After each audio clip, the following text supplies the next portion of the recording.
The council meets. The high chamber of the Deathworld Council stood tall and wide like a mountain carved into the stars. It floated above the burning clouds of the neutral world Vasker Prime. Inside, 100 of the galaxy's most dangerous species sat on dark stone seats, arranged in a circle. These were not peaceful aliens. These were Deathworlders. Species that had survived on planets full of deadly beasts, toxic storms, or burning skies. They were warriors and hunters, killers and kings. And now they were uneasy. They had gathered in an emergency session. Something strange had happened in the far reaches of the Helix sector. Entire fleets had vanished. Communications were lost. Several outer colonies had gone silent. At first they blamed pirates, then maybe a rival empire. But deep down, none of them truly knew. The fear was growing. Deathworlders do not fear easily. But today, something made even the strongest nervous. A voice echoed through the hall. It belonged to Zurith, the speaker of the council, and a creature covered in bone plates and lava veins. He stood and raised his 4 hands to silence the whispers around him. He said, "The council begins. There's a storm approaching. We must prepare. We must find the enemy." Before anyone could respond, a deep sound thundered across the hall. It was not from within. It came from above, from the sky. Every alien present turned toward the dome ceiling where the holodisplay activated. A fleet of ships was descending through the clouds. Black metal, glowing red engines, scars on their hulls. Some ships were still leaking fluids, blood, smoke, and pieces of armor. No one recognized the ships at first. Then, a cold realization swept across the room like a shadow. Humans. Someone whispered the word, "Impossible." Another said, "They are a young species. They were not ready for deep space war. They do not belong here." The heavy chamber doors rumbled, the locks unsealed. Light poured in. And then they saw them. A group of 6 humans walked inside the council chamber. Their black armor carried burn marks. Their leader walked calmly, his eyes scanning the room without fear. Behind him, 2 carried what looked like blood-covered flags. One flag was pure red with a silver eagle.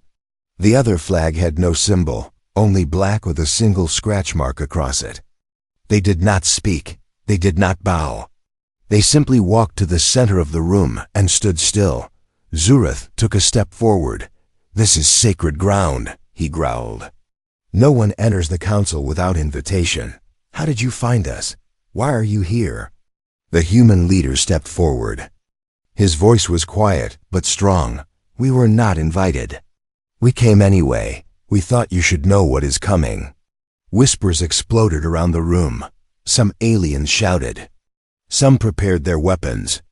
The human raised his hand, and behind him, one of his people placed a small cube on the center table. It began to glow. A blue light rose, showing a hologram of a battle. Alien ships, council member ships, being torn apart by something fast, invisible, and powerful. One by one, they exploded. "No survivors. This," said the human, "is what we found. We followed its trail. We ended it. But we do not think it was alone." Zurith stared at the images. His voice was low now. "You fought this thing?" The human nodded. "We did not know what it was. We only knew it was killing everything. We lost 2 of our ships. We lost people. But we stopped it." One of the insectoid Deathworlders stood, his wings twitching in anger. "You speak of war like you own it. You are children playing with fire. You should not be here." The human turned his head slowly toward the insectoid. For a long second, he said nothing. Then he said, "You are right. We should not be here. But we are. And we did not come to play." The council went silent. One of the reptilian species leaned forward. "Why are your ships stained with blood?" The human answered without emotion. "Some of it is ours. Some of it is not. But every drop means we survived." Zurith stepped closer. His voice was more curious now than angry. "What do you want from the council?" The human looked around the room, at the proud, ancient species that had ruled this galaxy in silence. "We want nothing. We only came to warn you. Something worse is coming, and you will not survive it alone." With that, he turned and walked back toward the door. The rest of the humans followed. No words, no demands, no threats. The doors closed behind them. For several long moments, no one spoke. The Deathworld Council, made up of killers and conquerors, sat frozen. They had seen many things. They had ruled for centuries. But none of them had ever seen humans like this, and none of them knew what scared them more, the enemy the humans spoke of, or the humans themselves. The silent threat. The chamber remained in silence even after the humans had left, but the fear they brought did not leave with them. It stayed behind like smoke after fire. No one had expected humans to walk into the most powerful council in the galaxy without permission and leave without punishment, and yet they had done just that. Now the members of the council sat still, each one lost in their own thoughts, some angry, some afraid, and some curious. But all of them knew one thing for certain. This was not the same species they once called weak. Zerath stood once again, his molten eyes fixed on the empty space. Where the humans had stood moments ago, he was older than most living beings in the known systems. He had seen many wars, many empires rise and fall, but never before had he felt the weight of something so unknown pressing against his chest. The humans had said they did not come to fight, but every movement, every word, every image they shared whispered a different truth. They had not come as messengers, they had come as a warning, and perhaps a promise. He ordered the chamber sensors to replay the human recording. Once more the battle scene lit up the room again, ships, exploding creatures screaming in silence, entire colonies erased in minutes. The thing they fought moved like a ghost, no heat, no form, just destruction. Whatever it was, it had killed everything in its path, and the only ones left standing were the humans. One of the council generals from the frost world, Arxis, leaned forward, his icy breath curling into the air. He was built like a glacier, tall and cold, his voice slow like cracking ice. He said, "They did not tell us what it was. Did they even know?" Zurith shook his head. "I do not think they care. They fought it and survived. That is all that matters to them." Across the hall, a creature with a glass skin shimmered in the light. Her name was Serali of the Echo Mines. She spoke rarely, but now her voice echoed across the room like music layered with thoughts and emotions. She said the blood on their ships, it was not only from others, some of it was theirs. They came here, still wounded, still bleeding, and they did not show pain. They showed strength. They are not here to beg, they are here to show that they bleed and keep walking. The council sat in silence again, and then a new presence entered the room. One of the deep spies, a four-legged shadow being named Vik, arrived carrying a glowing tablet. He placed it at the center of the hall, and without speaking activated the display. What they saw froze even the hottest blood. It was a silent recording dated 1 week ago from the edge of the Helix sector, a human ship alone floating near a dead planet. A signal was being sent from the surface, a call for help. The humans had received it and landed. What they found was a settlement, torn apart, burned from inside walls. Melted bones, scattered machines crushed, but there was no enemy in sight, just symbols drawn in ash circles with strange marks and something even more chilling, one word written across every wall in a language the council did not know. But the humans had translated it anyway. The word was coming. No one in the chamber spoke. The cold silence grew heavier. Zerath stared at the images, then back at the last frame, the human captain kneeling in the ash, holding the helmet of one of his fallen crew members. He said nothing, but his eyes burned like stars, filled with anger, not fear. The insectoid commander from earlier clicked his mandibles rapidly, now nervous, perhaps even afraid. He looked around and hissed, "They have faced something none of us have seen, and they survived, and now they come here. Not to ask for help, not to cry, but to warn us as if we are children. Do they think they are better than?" Ushereth turned to him, and his voice was harder than stone. "Perhaps they are. For all our power and pride, none of us stopped this. None of us even noticed it was happening. They did, and they acted, and while we sit here talking, They are preparing for something worse. The room filled with tension.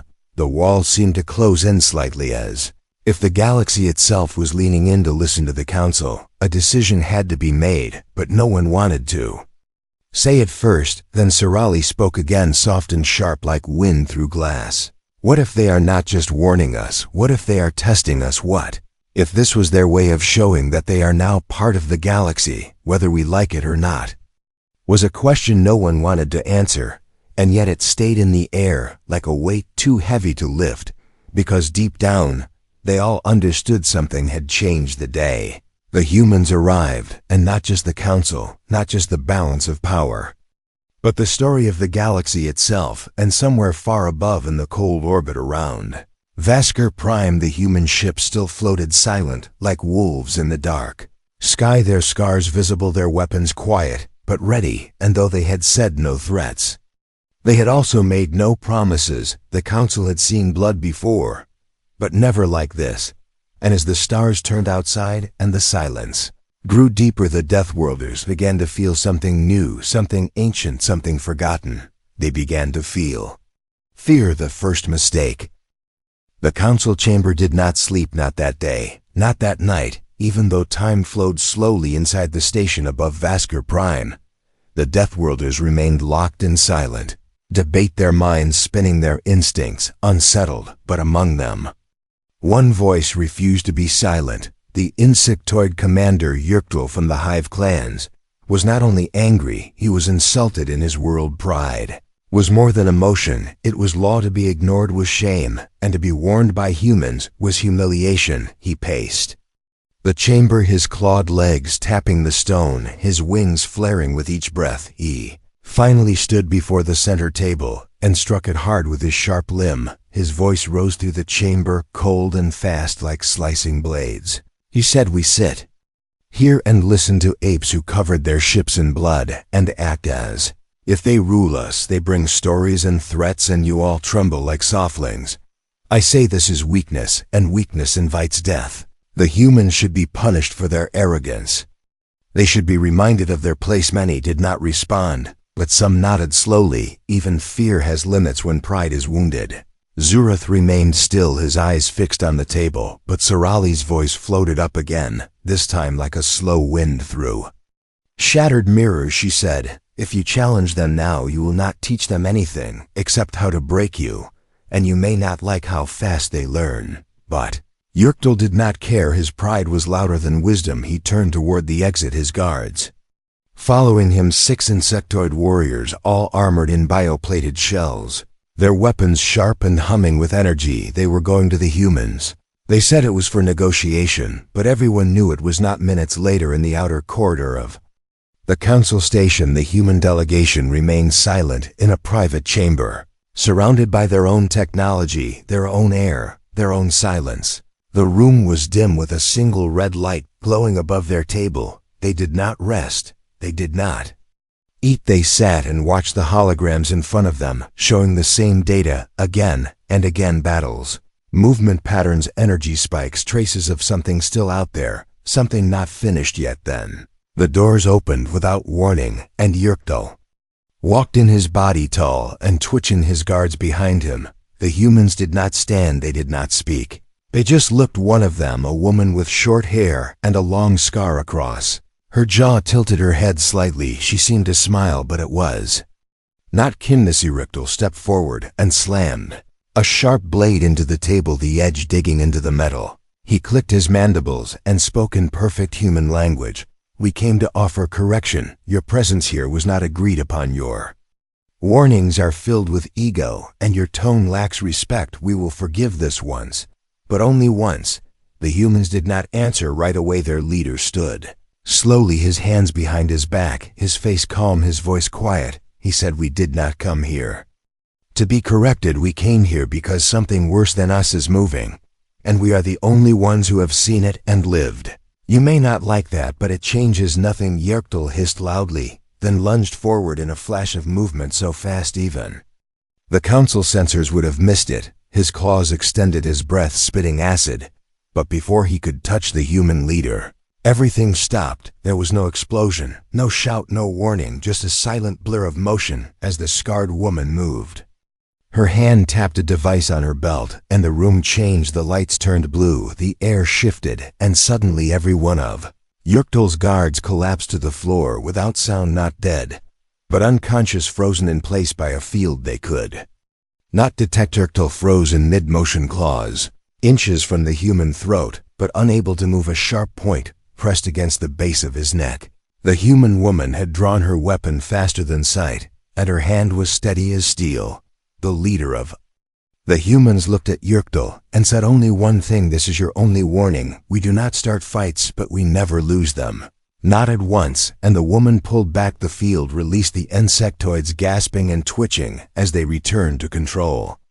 Yurktel stood slowly, shame burning through every part of his body, but he said nothing and walked away. His wings low, his claws shaking, not from anger, but from the first true fear his species had ever felt. News of the encounter spread through the council fast, faster than fire through dry air.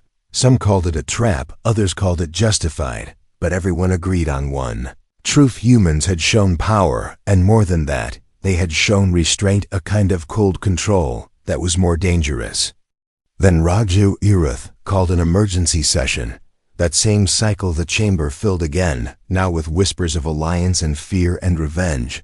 But under it all, something else had taken root: respect, no longer forced or diplomatic, but earned through action. The humans had survived the impossible and faced down a death world commander without firing a shot, and above the station in the orbit of Vaskar Prime the human ships remained silent, their lights steady, their weapons quiet, but ready. And now the council began to understand these ships did not come for approval, they came for a seat, and the council had just made its first mistake. The message in blood, deep inside the archives of the council, beneath layers of stone code and crystal memory, sat the seers of Vaskar Prime.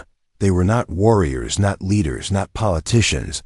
They were something older, something colder. They had one purpose: to gather information from every corner of the known galaxy and translate the hidden meanings within it. These were creatures without names, their bodies long and thin like liquid glass, their eyes glowing with swirling stars, and their minds tuned to secrets no one else could understand. And now they had a new task: to study the blood on the human ships. The samples were collected carefully, without permission, but also without resistance. The humans allowed it, which made the seers more nervous than confident. Blood held stories, blood held truth, and when they scanned the dark stains across the damaged armor and hulls of the human warships, they expected to find a mix of alien DNA, traces of battle against unknown species or strange life forms. But what they found made the room grow cold. Even the machines began to stutter and spark. The blood was mostly human, not just human from one world or one army, but human from many sources: soldiers, civilians, enhanced beings, some blood coated with ancient Earth genetics, others marked by newer strands, unrecorded and advanced but still human. And worse than that, many samples belonged to people who were listed as missing from Earth nearly 2 decades ago, records lost in a war. Earth never spoke of an event buried so deep, not even the Council's shadow network had known it happened. Until now, one of the seers reached out with a trembling limb and activated the ship logs embedded in the blood tags. Every modern human soldier carried nanomarks in their bloodstream for identification in case of death. These nanomarks began to speak, flashing images and short data bursts across the chamber walls, and what they revealed was horrifying images of burning cities, not alien cities, but human ones, skyships falling from orbit, buildings turning to ash, entire armies fighting each other with weapons too advanced to belong to any Deathworlder. Massive machines walking through smoke, human against human, enhanced against enhanced, no mercy, no surrender, no reason except survival, and behind it all one repeating command, a single phrase spoken in a voice cold as metal and sharp as broken glass: Project Omega, engage full activation. The seers pulled away, their forms dimming, some of them slumping to the ground, unable to process the raw emotion of what they had seen. For these were not just signs of war, These were signs of extinction, not caused by aliens or invaders, but by humanity itself. The humans had nearly destroyed themselves, and they had done it willingly with full force and advanced technology that had never been shared with the wider galaxy. Zurath received the report personally, and when he read the findings, he did not call the council into session immediately. Instead, he stood at the high window of the council tower, staring at the stars, his molten veins glowing dimly, his thoughts heavy with something unfamiliar. He had ruled through strength, survived through fire, but never had he seen a species that could burn itself and still rise from the ashes stronger than before. He whispered to himself, "If this is what they do to their own, what will they do to using the lower chamber?" Sorali stood in silence, watching the projection one last time. She said nothing for a long while, and then turned to her advisors and asked them a single question. When they fought this war and bled this much and lost entire cities, did they ask for help from us? Did they send even one signal? And the answer came quickly and painfully. No. Earth had gone dark during the time of Omega. It had closed its gates, sealed its satellites, and vanished from galactic view. And when it returned, it was stronger, faster, colder, and full of silence. At that very moment, in the orbit above the station, the human warships remained where they were, their hulls still marked with dried blood, their engines quiet, their weapons folded, but not powered down. And inside the lead ship, the human leader stood before a screen, watching the council planet rotate below him. He did not speak to his crew. They already knew what came next, because the council would soon learn what kind of species Earth had truly become and what kind of wars it had already survived. Back in the chamber, the council gathered again, some trying to hide their fear, others still clinging to pride. But all of them now shared a single thought: the humans were not just warriors. They were something else, something old and broken, and reforged into something new, something the galaxy had never seen before, a race that had mastered the art of killing itself, and then returned to the stars not to heal, but to lead. And somewhere in the center of the Seers Hall, a single phrase pulsed on repeat in the decoded blood signals. Not a warning, not a message, not a threat, just a truth. We are what comes after the end, the secret war. The council chamber was now filled not with anger or pride, but with silence heavy enough to crush even the loudest voices. No one dared to interrupt. The stillness that had fallen after the truth came out, truth wrapped in blood, soaked deep into human armor, and sealed in black box records.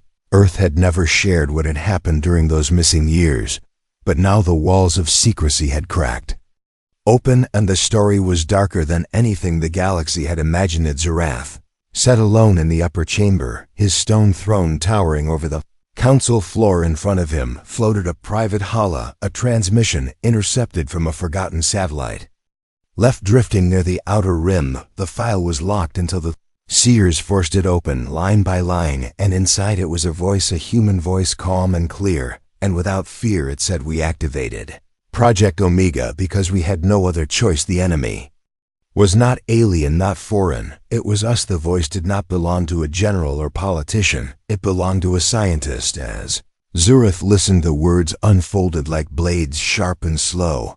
Earth had grown too fast, too proud. The colonies had grown apart. The world governments had split into factions. Artificial intelligence had surpassed limits. Human biology was enhanced to a level no longer natural. Soon war broke out, not over land or power, but over control of evolution.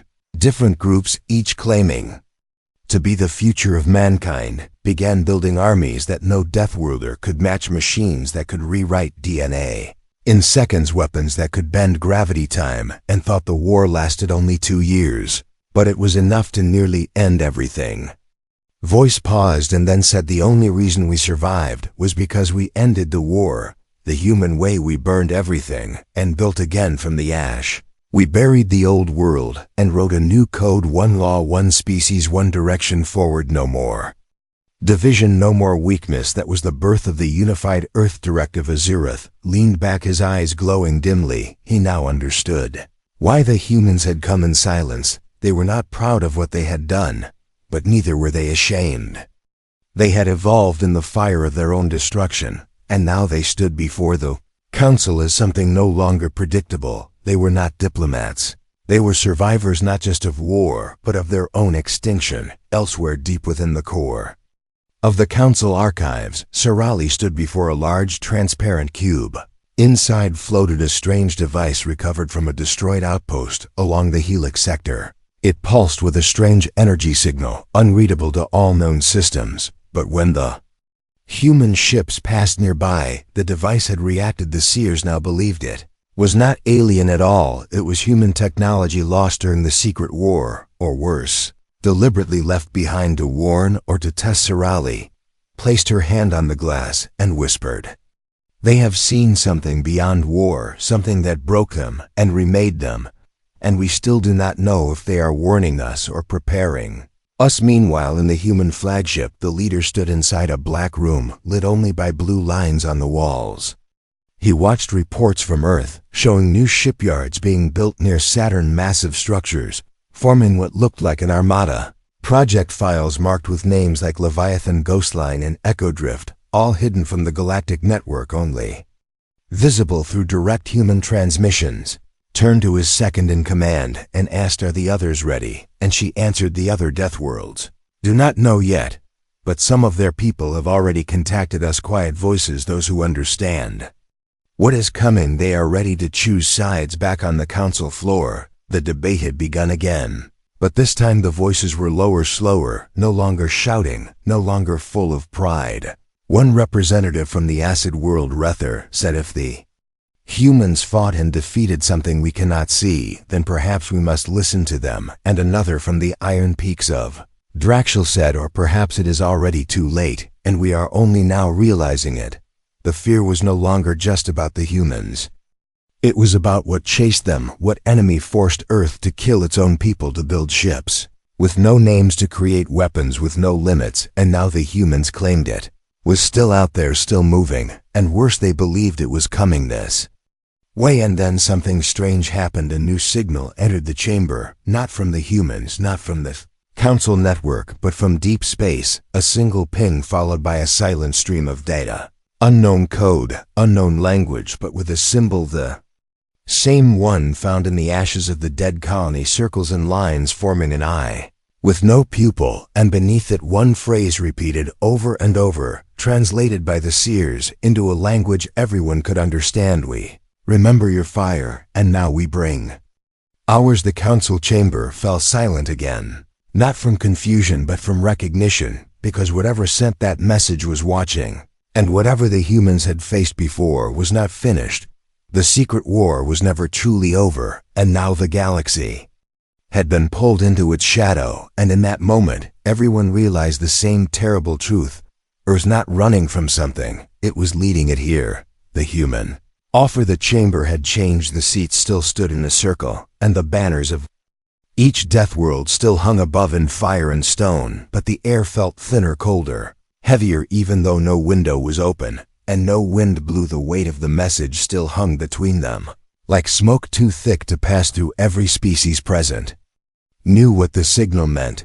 They knew what it whispered in the back of every mind. The enemy was not waiting, it was already watching. And the humans had brought the warning, not as guests, but as messengers, and maybe something more. The humans returned. Not with more ships, not with weapons drawn, not with threats, but with silence. Once again, the same group walked through the council doors, same leader, same scarred woman, same black armor carrying the weight of something old and burning behind their eyes. The chamber lights dimmed as they entered, not from malfunction, but from design. The humans brought their own light, a soft glow from the devices on their arms, casting long shadows behind them, making the chamber feel less like a council and more like a trial. Zurath stood to speak, but the human leader raised one hand and without words silenced him. Council watched, unsure if it was insult or command, but something in the human's calm made them all wait. His voice finally broke the silence, and though it was quiet, every being heard it clearly. Even those without ears or sound organs understood the message, because the words came not just through sound, but through meaning carried on tech none of them could track or block. We Came to offer peace, he said, not because we are weak or because we fear you, but because there is still a chance to stand. Together, there is a storm coming, one we already survived once, and we are not sure the galaxy can survive it again, not without.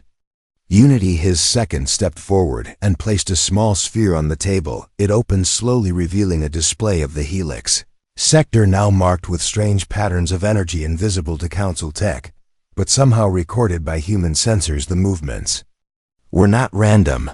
They were forming patterns that circled Council space paths, that seemed to be hunting something or surrounding something.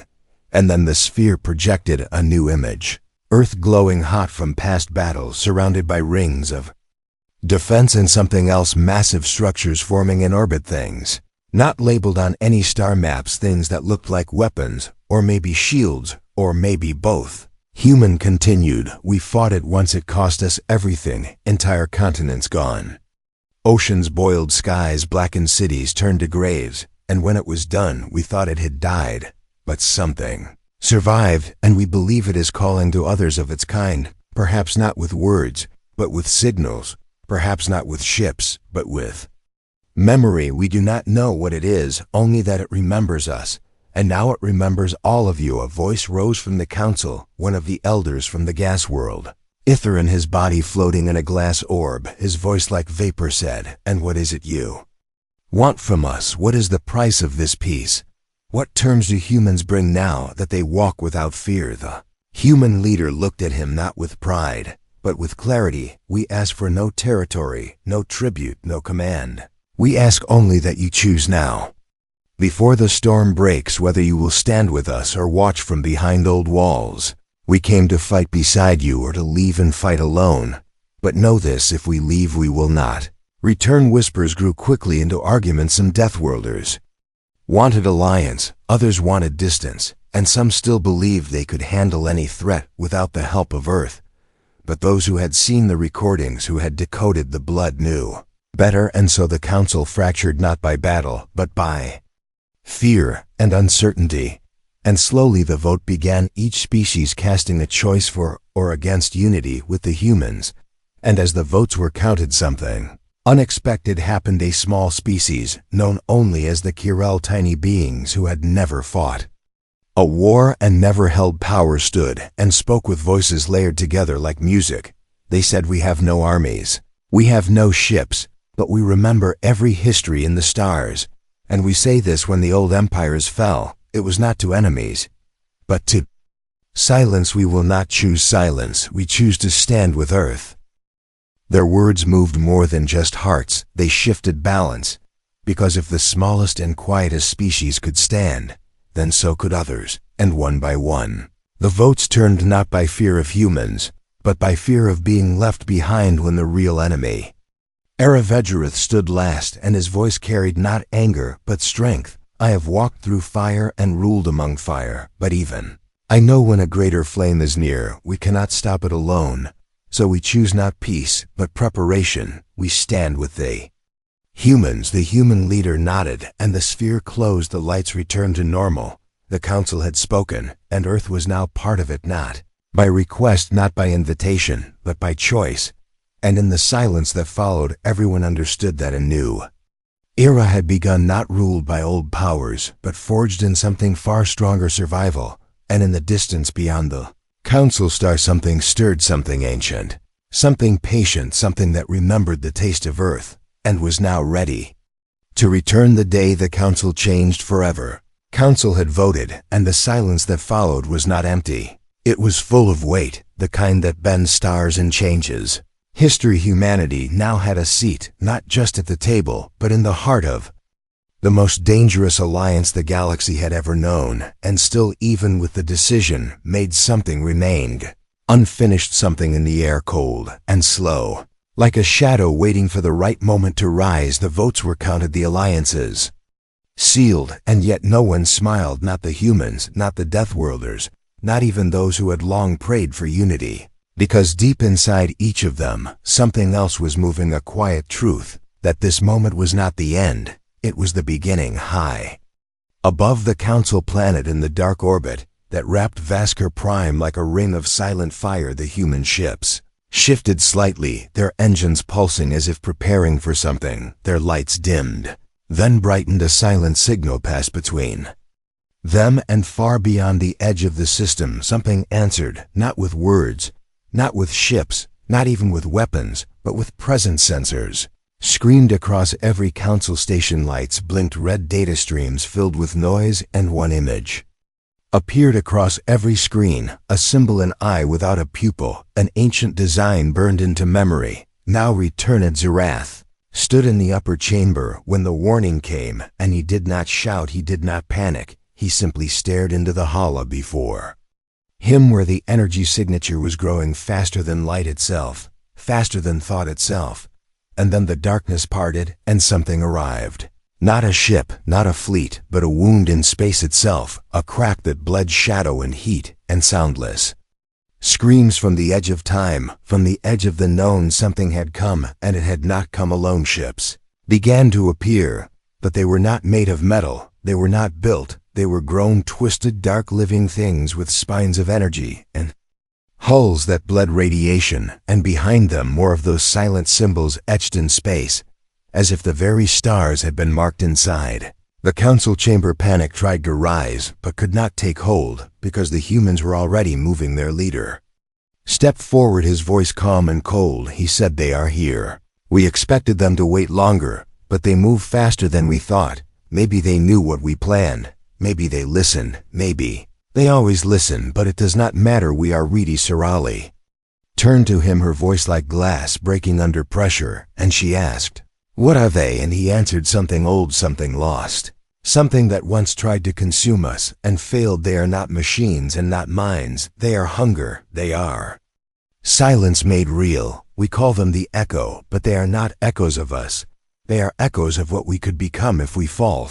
Behind him, the scarred woman touched her wrist, and the air changed around them. Suddenly new ships appeared from behind the dark side of Vasker Prime, ships no one had seen before, cloaked in silence, bearing a different flag, a new one, not just Earth's, not just the Council's, but something in between, a silver circle around a burning world. And inside these ships stood beings not fully human, and not fully alien, hybrids from worlds, forgotten creatures that had already chosen to follow Earth before the Council ever cast its vote. They were here not as backup, but as family. The battle did not begin with weapons. It began with memory. The echo ships sent signals not to destroy, but to erase entire files, disappeared thoughts, scrambled minds broken without a touch. But the humans had prepared. They activated black protocols, a defense older than Earth's new order, buried deep inside every core, shielded by machines that had no name, only purpose. And the fight began. It was not clean, it was not beautiful, it was war in its oldest form, fear against will, darkness against fire, and above them all Earth's warships led the charge, not to conquer, but to block the wound from spreading, to hold the crack in space long enough for the rest to act. And slowly, slowly the tide began to shift. Deathworlder ships followed, plasma and metal roaring into the void, their pride now forged into unity as they fought beside the species they once mocked.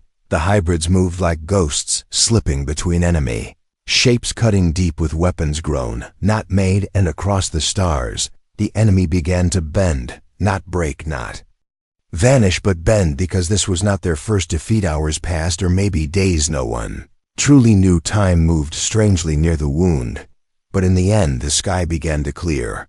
The symbols faded, the ships of the enemy turned cold and dead, and the crack in space sealed, not closed forever, but sealed enough, and the light returned to Vasker Prime. Inside the council chamber, the survivors gathered, some wounded, some silent, some changed, but all alive. And the human leader stood once more, and this time he did not speak first. Zerath did. He said, "Once we ruled through fire, now we live through it together." And Sorali added, "We are no longer just worlds, we are one war and one future." Human looked around the chamber, then toward the stars, and he said, "This is not peace, this is not victory, this is survival, and that must be enough, because they will come again, and next time, they may not come through space, they may come through us." And so the council changed, not with a treaty, not with a Law but with blood and fire and memory, and the galaxy learned that the species called human had not come to ask for a place. They had come to build one, and in doing so they gave everyone a choice to fight alone and vanish, or to fight together and survive and far beyond where even light does not reach something. Old remembered their loss and whispered, "Back not yet, the end."